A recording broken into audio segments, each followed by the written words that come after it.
Bonjour chers amis, j'aimerais vous faire un petit coucou depuis les monts du Lyonnais. Comme d'habitude, c'est là où je me trouve, où j'ai élu une bonne retraite avec beaucoup de temps de méditation. C'est l'inverse de ce que j'étais avant. J'étais plutôt surbooké tout le temps sur les routes et tout le temps dans l'activité, pour pas dire dans l'activisme. Je m'en aperçois maintenant. Là, c'est le contraire. C'est la grande solitude, ce sont des temps de méditation, de silence.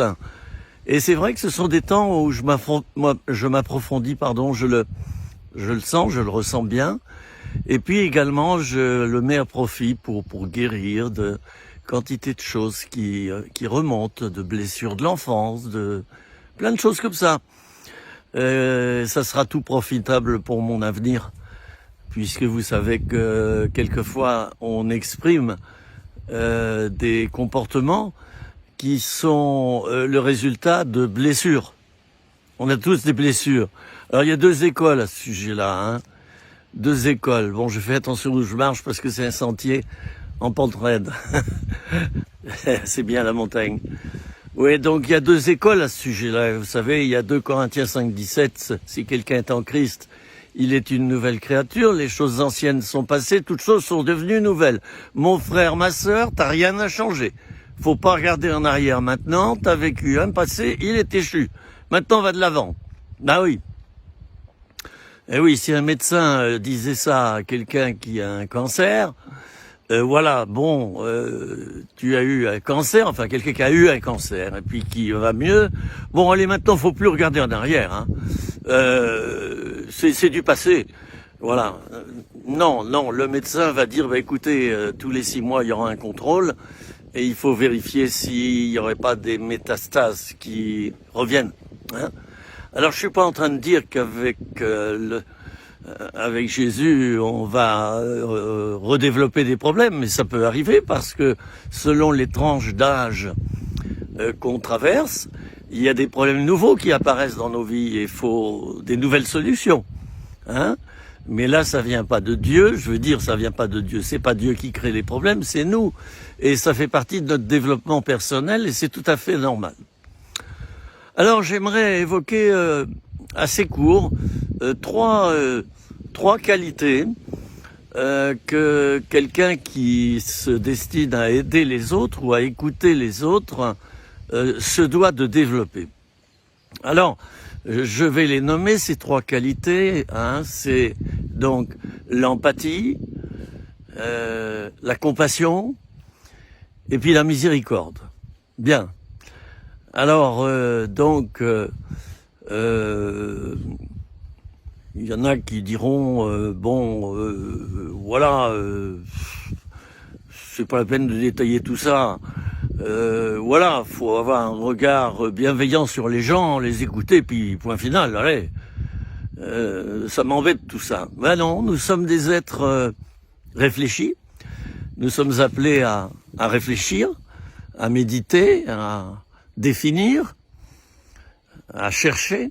Nous sommes des chercheurs, nous sommes des créateurs également, nous sommes à l'image de Dieu et nous lui ressemblons, donc nous avons des capacités de création, de réflexion. Alors la première qualité qu'un aidant se doit d'avoir, ou du moins de développer, c'est donc l'empathie. Alors qu'est-ce que c'est que l'empathie ? Ben, vous savez, moi je fais mes petites vidéos, j'ai pas de dictionnaire devant moi, j'ai même pas ma Bible ouverte, je vous parle comme ça. Parce que pendant 40 ans, j'ai fait tellement de conférences et d'interventions que les sujets, c'est pas que je les connais tous par cœur, mais je les connais pas mal quand même et j'ai pas besoin de m'inspirer de ce que j'ai écrit ou étudié. Alors l'empathie, qu'est-ce que c'est ? Je vais dire dans un langage simple, c'est le fait de savoir se mettre à la place de l'autre et en quelque sorte, on ressent ce qu'il ressent. Et comme on le ressent, on est capable de lui parler d'une manière appropriée ou de se taire, parce que quelquefois le silence, c'est une thérapie et c'est nécessaire. Alors on est capable soit de se taire, par exemple quand quelqu'un vient d'apprendre que son conjoint vient de décéder. Ça m'est arrivé l'année dernière. J'étais le premier sur la route, une femme a couru vers moi. Voilà, Lucien, il est parti. Voilà, il venait juste de mourir. J'ai été le premier. Alors, j'ai rien dit. J'ai rien dit. Et j'ai simplement serré cette personne dans mes bras. Et j'ai fait, oh, que c'est triste. C'est tout. C'est tout ce qu'il y a à faire dans des cas comme ça. Il faut pas parler, il faut pas commencer à faire autre chose. Alors l'empathie, donc, c'est ce qui me permet de parler à quelqu'un de très joyeux aussi, puis de lui dire « Ah, waouh, c'est super, tu viens d'avoir ton bac, wouh, ah, je me réjouis avec toi, bravo, top là », puis on lui fait un check là, et on se réjouit. Ben oui, on a eu cette capacité de se mettre à sa place. Alors, il y a quantité d'événements qui arrivent aux gens, et développer l'empathie, c'est développer aussi cette capacité de comprendre les différentes sortes d'épreuves, les différentes sortes de comportements, d'identité des gens, et puis, donc, d'avoir des paroles adaptées. Ça, c'est l'empathie. Et l'empathie, ça fait beaucoup de bien aux personnes qu'on écoute, quand on est écoutant, quand on est soignant, quand on est aidant. Ça fait beaucoup de bien l'empathie parce que la personne qui nous écoute, elle a toujours le bon comportement avec nous. Vous voyez, c'est l'empathie qui va faire aussi que je vais regarder quelqu'un bien droit dans les yeux au moment où il faut. Et c'est l'empathie qui va faire aussi l'inverse, que je vais détourner mes regards quand quelqu'un se met à pleurer. C'est gênant quand quelqu'un pleure et que tu le regardes. Il est gêné, alors tu te détournes. Et puis tu vas chercher un paquet de mouchoirs, si tel est le cas. La personne pleure, parce qu'elle parle de ses blessures. Et alors l'empathie nous permet d'adapter des paroles, des gestes, des comportements. Par exemple, poser sa main sur le bras de quelqu'un quand on fait une visite à l'hôpital et qu'il y a une personne qui est au bout du rouleau, on sait très bien qu'elle est condamnée à mourir bientôt, eh bien lui tenir la main tout simplement. Lui tenir la main. Ça, c'est extraordinaire. Ça veut tout dire. Alors ce sont des gestes qu'il faut apprendre. Et on m'a souvent critiqué parce que je suis un hypersensible. Mais l'hypersensibilité a ses qualités et ses défauts. L'hypersensibilité, je vais vous parler là de ses qualités, ça permet de ressentir, de sentir, de ressentir beaucoup de choses et d'adapter des comportements. Alors en tant qu'hypersensible, moi je vais facilement sentir qu'une personne est à deux doigts de pleurer, alors que rien ne le laisse transparaître, ou qu'elle est à deux doigts de se mettre en colère. Alors c'est bon de développer cette qualité parce que vous apprenez à partager la peine. À partager la peine. Et une peine partagée pèse 2 fois moins lourd. C'est important, ça. Et la personne que vous aidez, elle le ressent. Voilà, ça c'est l'empathie. C'est l'empathie. Et c'est nécessaire de la développer. Alors celui qui n'est pas du tout sensible, lui, il est comme un éléphant qui rentre dans un magasin de porcelaine. Il ressent rien du tout. Ça peut être quelqu'un qui a refoulé ses émotions pour différentes raisons, peut-être à cause de blessures, parce qu'autrefois il les exprimait, ses émotions, et il a été blessé par quelqu'un qui s'est moqué de lui. Alors du coup, il s'est mis à refouler ses émotions, mais le fait d'avoir très peu de sensibilité, ça peut être également un trait dans l'identité qu'on tient de nos parents et qui est naturel dans notre personnalité. Alors il faut faire attention quand on est comme ça, peu sensible, parce qu'on peut très bien louper des choses, on peut très bien ne pas sentir des choses et ne pas adapter le bon comportement. Alors aussi bien l'hypersensible doit faire attention à modérer son hypersensibilité, Aussi bien, celui qui est très très peu sensible doit faire des efforts pour développer sa sensibilité, parce qu'il en a une, même si elle est minime, même si elle est petite. Et si la personne qui est très peu sensible n'arrive pas à prononcer des paroles appropriées, qu'elle fasse des gestes. Des gestes. Par exemple, aller s'asseoir à côté de quelqu'un qui nous raconte quelque chose qui lui fait mal et qui se met à pleurer. On se lève de notre siège, on va s'asseoir à côté d'elle. Et puis, on lui met la main sur l'épaule, sur les épaules. Voilà, sans rien dire. Ça parle. Il y a des gestes qui parlent. Et puis, vous le savez comme moi, il y a des gestes qui tuent. Il y a des paroles qui parlent, il y a des paroles qui tuent. Il y a des choses qui reconstruisent et il y a des choses qui détruisent dans nos comportements, dans ce qu'on dit, ce qu'on fait, ce qu'on est. Alors, c'est à chacun de se développer convenablement. Alors, il y en a qui vont dire, mais qu'est-ce que c'est que ça ? Dieu est avec toi, ça suffit bien, allez, cherche pas midi à 14h. Ah bon ? Eh bien, il est écrit dans la parole de Dieu que sans la sanctification, nul ne verra le Seigneur.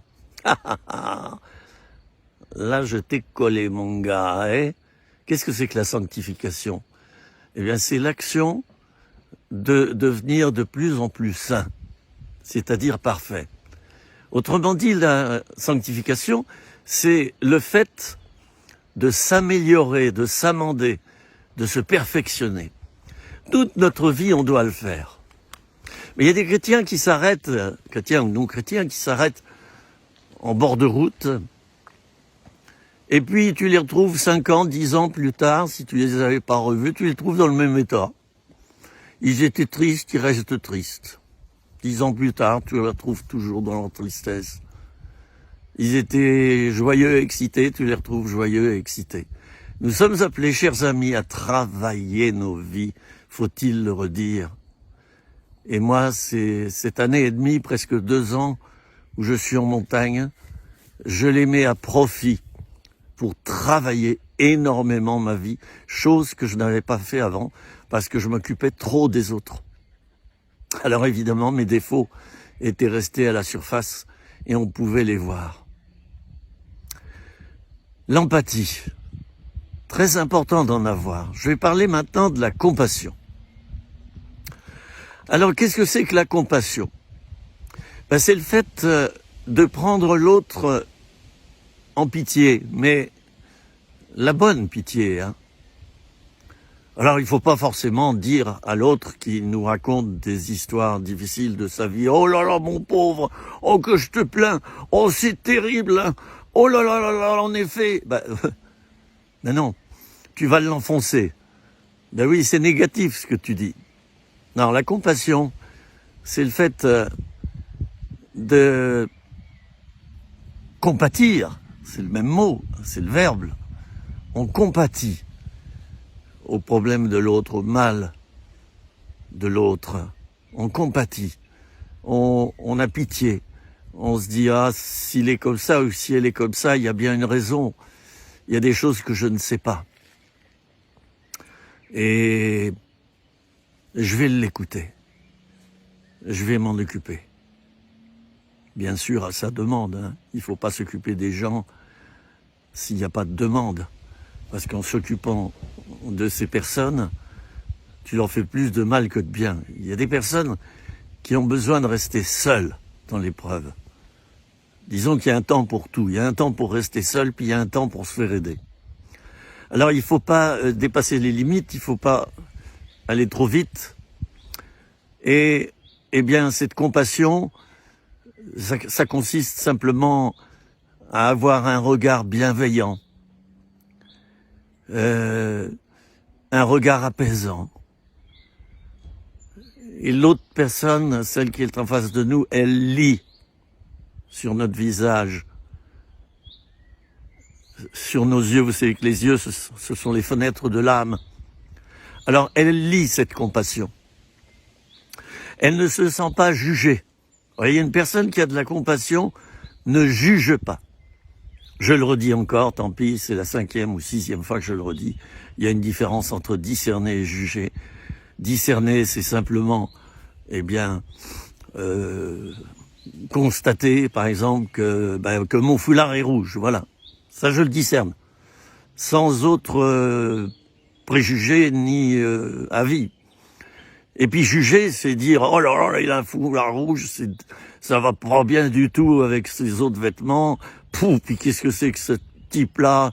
C'est n'importe quoi. Là, tu juges. Quand Jésus dit ne jugez pas, c'est de cela dont il parle. Il y a des milieux chrétiens où on a mal interprété les choses. Alors, jamais on ne dit quoi que ce soit sur quelqu'un. Eh ben, c'est le meilleur moyen pour que tu le laisses dans son péché, pour que tu le laisses dans ses défauts. Il est dit dans la Bible, exhortez-vous réciproquement. Hein? Il faut s'exhorter, il faut se dire, tiens, là, l'autre jour, je t'ai vu faire ça et ça. Écoute, je te le dis avec beaucoup d'amour, surtout, ne prends pas ça comme un rejet. Hein? Je te le dis pour t'aider, mais tu vois, quand t'as fait ça et ça, l'autre jour, je t'ai vu élever la voix, là, devant quelqu'un, j'ai trouvé que c'était un petit peu injuste. Oh, qui suis-je pour te faire un reproche? Je te fais pas de reproche. Simplement, je te conseille la prochaine fois d'avoir plutôt tel ou tel comportement. C'est bien beau de reprendre quelqu'un et d'exhorter quelqu'un, mais il faut lui montrer comment changer. Eh oui. Eh oui, tu dis à quelqu'un, ouais, t'es colérique, t'es ceci, t'es cela. Eh oui, mais si tu ne fais pas le nécessaire pour l'aider à changer et lui indiquer quelques solutions, par exemple, à lui téléphoner et à lui dire, mais pourquoi tu es comme ça? Qu'est-ce qu'il y a eu par le passé qui t'a rendu comme ça? Si tu fais pas ça, bah t'es un mécréant. Parce que tu es en train de décrire un défaut de l'autre, tu es en train de lui reprocher quelque chose, mais tu lui donnes pas la solution. Vous voyez comme c'est joli, la nature, hein? La création de Dieu. Elle est aussi belle que le Créateur. Non, le Créateur doit être encore plus beau. Alors c'est important, quand on s'exhorte, quand on se reprend, de donner une solution à quelqu'un. Moi, j'ai vu beaucoup de personnes reprendre les autres et puis, pof, on la laisse choir, comme une vieille baderne, puis on la laisse dans son jus. Vous m'excuserez, j'ai un langage cru. On la laisse dans son jus. Ben, ça, c'est pas bien. C'est pas bien. Dans la mesure où tu as dit à quelqu'un quelque chose qu'elle n'aurait pas dû faire, eh bien, installe-toi sur le banc à côté d'elle. Puis dis-lui, tu sais, voilà, regarde, dans ce cas-là, ça serait peut-être mieux que tu fasses ça. Enfin, moi, je sais pas trop.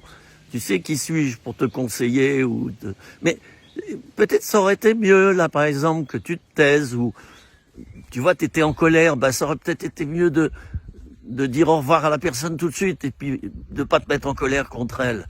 Ça aussi, c'est une solution. On sent que la moutarde nous monte au nez. Je vous dis au passage, hein, la moutarde de Dijon, c'est pas la moutarde de Dijon, en fait. Hein. Il n'y a plus de moutarde de Dijon, elle n'emporte que le nom. Elle est faite, je sais plus dans quel pays, ailleurs qu'en France. Enfin, ça, c'était une petite parenthèse d'un ancien Dijonnais. Voilà. Alors, je parlais de la compassion, c'est nécessaire d'en avoir. C'est nécessaire. Et le bon Samaritain, il a montré les 3 qualités. Il a montré donc la compassion, il a montré la miséricorde, et puis il n'a pas jugé du tout, il ne s'est pas mis en colère, et il a donc eu là toutes les qualités nécessaires pour aider la personne. Alors, une troisième chose, c'est la miséricorde. Et je vais terminer par là. Alors, quelqu'un a dit que être miséricordieux, c'est jeter des cordes dans la misère. Voilà. Alors, tu as eu de l'empathie, première qualité. Tu as eu de la compassion. Et maintenant, tu vas exercer la miséricorde. Alors, je dirais que si les 2 premières qualités sont liées à des comportements, à des paroles, à des gestes. Cette dernière qualité, la miséricorde, elle est liée à des actes.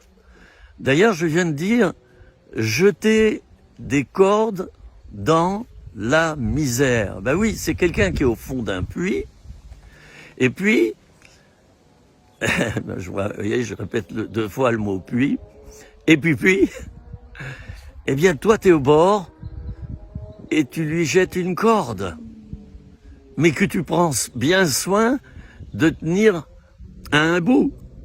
Parce que si tu jettes une corde entière dans le puits, sans en tenir un bout, tu n'aides pas la personne. Et c'est pas ça la vraie miséricorde. La vraie miséricorde, il faut en payer le prix. Tu jettes une corde dans la misère de l'autre, et tu tiens un bout de la corde, et tu vas tirer. Tu dis à l'autre, allez, accroche-toi maintenant. Accroche-toi bien. Et tu vas la tirer de son problème petit à petit. Tu vas peut-être même lui dire d'enlacer la corde autour de sa taille, et tu vas tirer. Et si tu vois que tu n'es pas assez fort, tu vas appeler d'autres personnes. Tu vas appeler du renfort. Et puis petit à petit, tu vas eh bien sortir la personne de son puits. Oui, le bon samaritain, c'est ce qu'il a fait, les amis. Il a exercé la miséricorde au point qu'il a chargé donc le blessé au bord de la route, il l'a chargé sur sa mule, et puis il l'a conduit à l'auberge du village, et il lui a payé une chambre, il lui a donné des soins, et il a vu l'hôtelier, et il lui a dit, tiens, prends ça, c'est pour toi, c'est un peu d'argent pour lui, et s'il manque quelque chose, jusqu'à ce qu'il guérisse, moi je repasserai par là un jour, et je te donnerai la différence. La miséricorde, c'est pas seulement une pensée, hein. C'est une série d'actes. Alors, moi j'aime bien, par exemple, parler de l'homosexualité, vous me connaissez, puisque j'ai travaillé tellement d'années dans le milieu des dépendants sexuels. C'est bien beau de dire à quelqu'un, ouais, t'es homosexuel, faut changer. Ça, c'est ce qu'on dit dans les églises, hein. Pas de cadeau, hein. Pour eux, ou pour d'autres catégories de personnes d'ailleurs, hein. Les divorcés. C'est pareil, hein. Ils sont mis à dure épreuve. On les regarde de travers un peu. Ouais, y a pas de fumée sans feu, hein. S'il y a eu un divorce, c'est bien que, hein. Ah oui. Ouais. Ça fait plus de mal que de bien, ça. Alors tu dis à une personne homosexuelle, tu dois changer. Ben, au nom de quoi? Qui t'a nommé pour lui dire ça? Qui t'a choisi pour lui dire ça? Au nom de quoi elle doit changer? Au nom de toi? Parce qu'elle n'est pas comme toi ou qu'elle n'est pas selon la norme? Elle n'est pas hétéronormée? Alors vous voyez, quand on parle, quand on discute, et j'ai fait beaucoup de séminaires à ce sujet, quand on discute avec une personne homosexuelle qui est en souffrance, ça lui arrive comme à tout le monde, comme à un hétérosexuel d'ailleurs, en souffrance, ben faut pas commencer à la bombarder, à lui balancer des scuds, les amis. Ah là là là là là là. Les pasteurs et les anciens qui balancent des scuds sur les adultères, sur les impurs, sur les homosexuels, sur les bisexuels, sur tous ceux qui commettent des péchés, hein. C'est facile à faire, ça. Ouais, oui. Vous savez, je crois qu'on peut développer ces 3 qualités, l'empathie,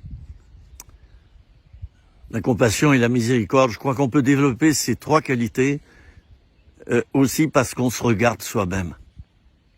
On voit bien qu'on est pécheur et que par moments on fait je vais pas dire une grossièreté, des fautes. Regarde-toi toi-même d'abord et vois Oh, tant pis, je le dis, il y aura un gros mot dans mon film. Toutes les conneries que tu as fait dans ta vie. Et puis ensuite, tu montreras du doigt les autres personnes. Quelqu'un dit que quand on montre quelqu'un du doigt, on a un doigt tourné vers la personne et on a les autres doigts tournés vers nous-mêmes. Et c'est pas faux, les amis. C'est pas faux du tout. Ben oui, regarde-toi toi-même. T'as jamais fait de mal, toi, dans ta vie? Eh oui, alors, il y a des péchés. Il y a des choses mauvaises qu'on fait, mais personne ne le voit. C'est caché. Alors, oui, ni vu ni connu que je t'embrouille. Ben, on est bien content. Puis on le cache. Et personne ne sait qu'on a fait telle ou telle chose. Et puis, il y a ce qui se voit. Il y a les choses qu'on a faites qui étaient très mal et qui se sont vues. Et toute la galerie l'a vu. Ça a même fait l'objet d'un article de journal. Et toute l'église a été au courant. J'aime bien les églises où tu vas voir le pasteur, tu dis que tu as un gros problème, et 15 jours plus tard, tu t'aperçois que tous les anciens sont au courant, et que les gens te regardent de travers. Le secret professionnel, chers amis, et sans même parler du secret professionnel, quelqu'un te dit quelque chose de pas facile à dire. Eh bien, fais-toi un honneur à ne pas le répéter. Ou si tu le répètes, tu peux dire comme ça, tiens, je connais quelqu'un, j'ai rencontré quelqu'un, je te dirai pas son nom, quelqu'un qui a tel problème. Et comment tu ferais, toi, avec cette personne pour l'aider? Ça, tu peux le faire. Mais commencer à déblatérer, tu sais quoi, un tel, oui, tu le connais, hein, tu sais ce qu'il a fait. Mais il a fait ça, puis il a fait ça, puis il a fait ça. Ah là, donc.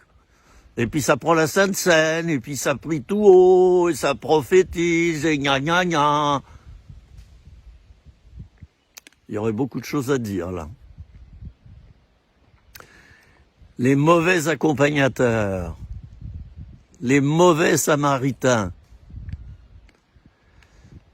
les mauvais pasteurs. Pasteur, c'est être berger. Un berger, c'est un protecteur. C'est pas un tueur. Il n'est pas armé d'un LBD, il n'est pas armé d'une Kalachnikov. Il n'est pas armé d'un bâton pour taper les gens. Non. Un berger, je l'ai dit dans une autre vidéo, il a deux choses avec lui. Il a une longue canne qui s'appelle une houlette.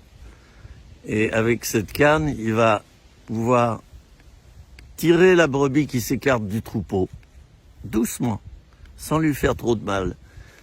Il va lui mettre autour du cou, l'embout recourbé autour du cou, et puis il va la ramener dans le troupeau.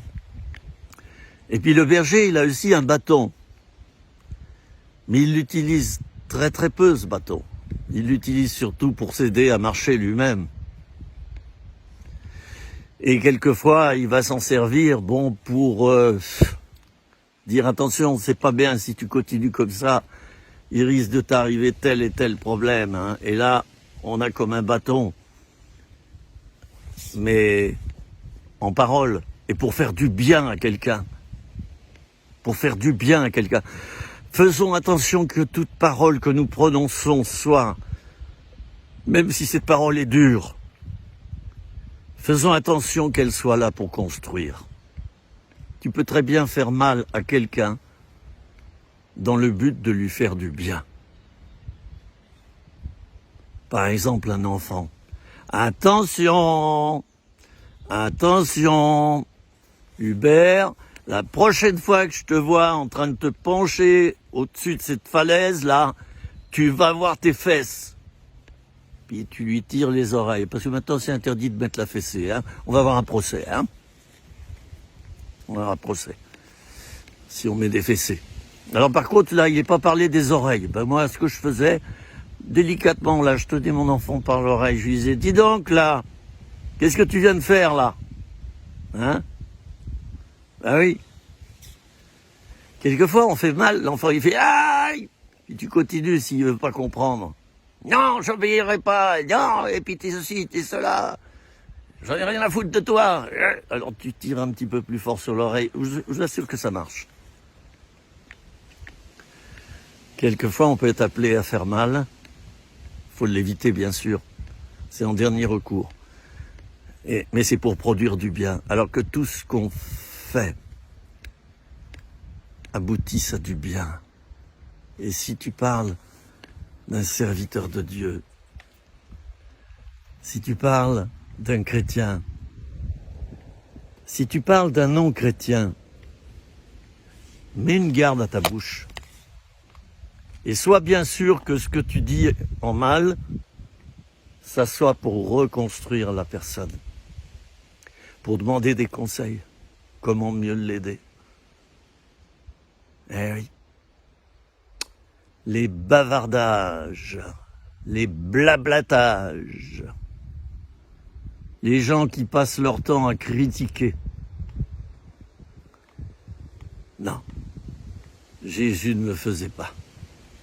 Par contre, il a foutu quelquefois une sacrée dégelée à des gens.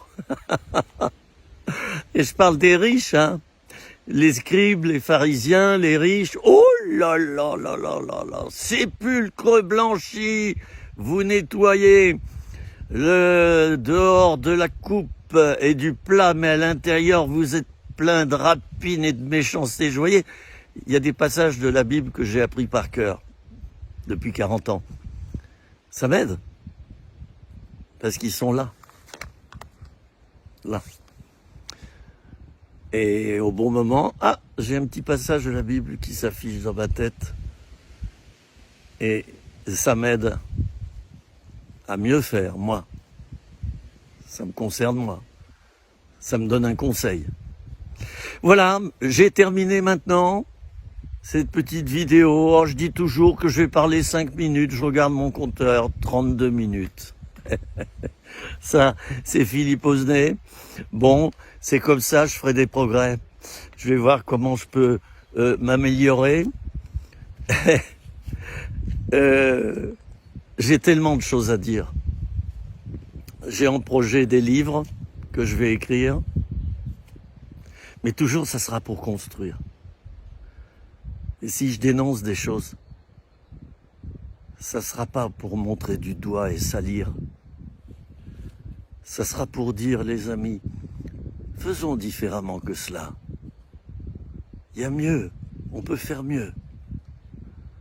Et le but de mes ouvrages, ça sera de donner des recettes. Je suis un ancien cuisinier, hein.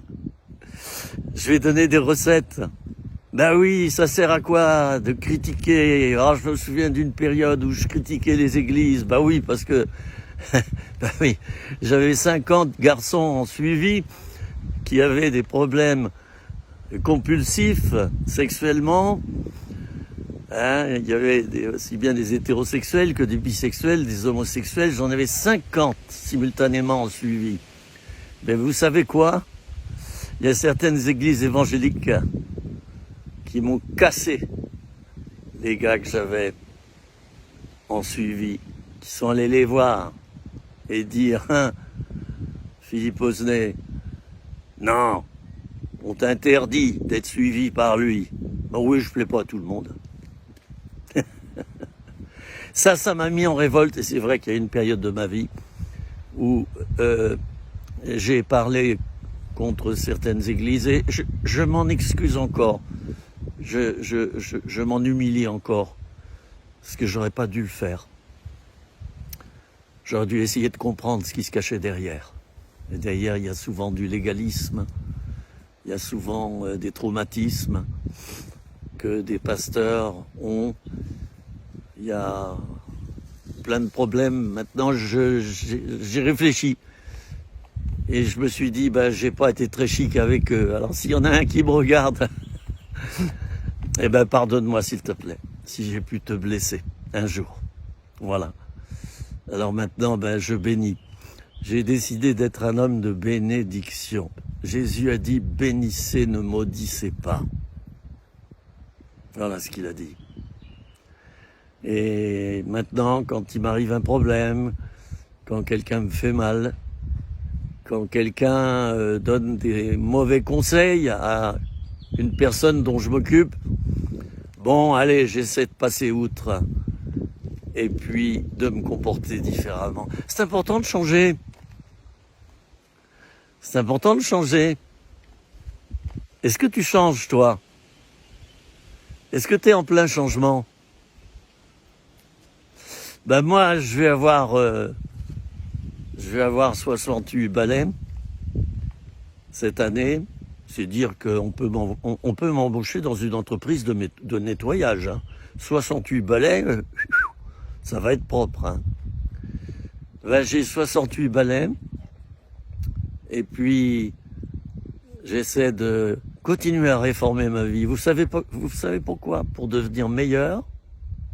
Je ne le fais pas par mes propres forces, hein, de devenir meilleur, mais bien sûr, je crie à Dieu et je me fais aider par des conseillers. Je voudrais devenir meilleur, pourquoi?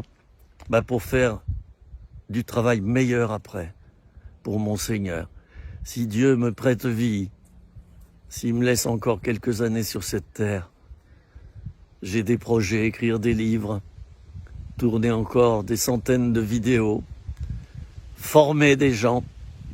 Je vais former des personnes au travers de séminaires, au travers de modules qu'on va organiser dans plusieurs endroits de France. Je vais former des personnes qui veulent aider les dépendants sexuels dont nos églises sont bourrées. Pourquoi? Parce que le monde en est bourré, c'est tout. C'est tout, et le monde influence beaucoup l'église. L'impureté, elle est partout maintenant. Alors nos chrétiens en sont infestés, bien sûr. Vous savez par quoi? Par les ordinateurs. C'est tout simple. Alors, mon ami pasteur, toi qui donnes des coups de bâton à quelqu'un qui vient de confesser, qui regarde de la pornographie, ben, tu ferais bien de réfléchir quand même à quelque chose. C'est que peut-être tes propres enfants, le soir, ben, ils en regardent. Et puis, est-ce que toi, t'en regarderais pas un petit peu de temps en temps non plus? Bon, ça, c'est toi qui as la réponse. Soyons remplis d'empathie, de compassion et de miséricorde. Et la miséricorde fait qu'on peut sortir quelqu'un de son puits. Ensuite, t'es fier. Pas de toi. T'es fier pour la personne parce qu'elle s'en est sortie et tu lui dis « je suis fier de toi ». Alors j'aimerais m'adresser à toutes les personnes que j'ai sorties de leurs problèmes depuis des dizaines et des dizaines d'années et elles sont par centaines et là, je m'enorgueillis pas, mais j'en ai des centaines. J'aimerais vous dire que je suis fier de vous, que c'est vous ma médaille. C'est vous mon contentement, c'est pas moi. Et j'aimerais vous féliciter parce que vous vous en êtes sortis et vous dire que je suis fier de vous. Voilà, continuez. Et si vous rechutez, vous savez que vous pouvez m'appeler. Je vous embrasse et je vous souhaite une bonne soirée si vous êtes le soir, ou une bonne journée si c'est dans la journée. Et puis, utilisez votre vie pour le bien. Il n'y a pas de plus grand amour que de donner sa vie pour ses amis, a dit Jésus. Le sens de la vie, c'est pas de la prendre, c'est de la donner. Quand tu auras découvert que le bonheur, c'est de tout donner aux autres, ou du moins tout ce que tu peux, parce qu'on est limité. Quand tu auras découvert que le bonheur, c'est pas de prendre et d'amasser, comme font tous ces capitalistes honteux, ces milliardaires. Il y en a 9 qui détiennent les médias en France. Hein. J'ai rien contre la richesse, mais il faut la partager. Et quand je sais qu'il y a encore des milliers de SDF dans les rues, moi j'ai honte à votre sujet, vous les milliardaires, j'ai honte. Pour vous, pas pour moi. Partagez ce que vous avez, qu'avant de mourir, vous puissiez dire à Dieu, « Oh Dieu, merci, Tu m'as donné cette occasion d'être riche et j'ai pu tout partager aux autres. Voilà. Voilà, le sens de la vie, c'est pas le nombrilisme, la thésaurisation. C'est pas ça. C'est pas amasser ne serait-ce que des biens spirituels, des dons spirituels, des prédications et tout ça. On peut être riche de ces choses-là également et ne pas les distribuer. Alors moi, il me reste quelques années à vivre et Dieu m'a demandé maintenant de former d'autres, de ne plus faire moi-même les choses, de former d'autres et puis de distribuer ces expériences que j'ai faites, ces découvertes que j'ai faites, de manière que ça serve après ma mort qui sera une fête. J'aurai passé la porte et derrière, il y aura Jésus, mon bien-aimé, à qui j'ai donné ma vie à l'âge de 20 ans, il y a 47 ans. Je vais enfin le rencontrer. Mon Dieu, mon Seigneur et mon Dieu, mon modèle, celui qui est la perfection, celui qui est amour, qui est omniprésent, omniscient, omnipotent. Il sait tout. Il est le Créateur. Il est la miséricorde incarnée, la perfection totale. J'irai à sa rencontre et je baisserai les yeux d'abord en lui disant « Seigneur, je regrette vraiment le mal que j'ai fait sur cette terre. Mais il y a une chose dont je suis fier, c'est de toi, pas de moi. Prends-moi si tu veux bien avec toi. Amen. Je veux prier pour vous, pour ceux et celles qui peut-être ont été touchés par cette vidéo. Seigneur, je te prie pour les personnes qui, au travers de ce témoignage, cet enseignement, ont été touchées, se sont senties peut-être reprises. Alors j'aimerais, Seigneur, s'il te plaît, te demander de les aider maintenant à s'en sortir si elles ont des problèmes ou à faire des progrès si elles ont des défauts. Seigneur, pose ta main, donne-leur ta grâce, qu'elle soit au bénéfice de ta compassion, de ta miséricorde, et merci parce que tu les aimes d'un amour inconditionnel. Qu'elles puissent un jour rentrer dans la joie de leur Maître. Amen. Je vous dis à bientôt et souvenez-vous, il y a toujours une solution quelque part. Il y a toujours, et je regarde là le ciel bleu, il y a toujours un petit coin. Eh, regardez, vous le voyez là. Il y a toujours un petit coin de ciel bleu quelque part. Même s'il y a plus de nuages noirs d'un côté, tu trouveras une solution. Jésus a un trousseau de clés. C'est le concierge du ciel. Il a la bonne clé pour la bonne solution à ton problème. À bientôt. Au revoir.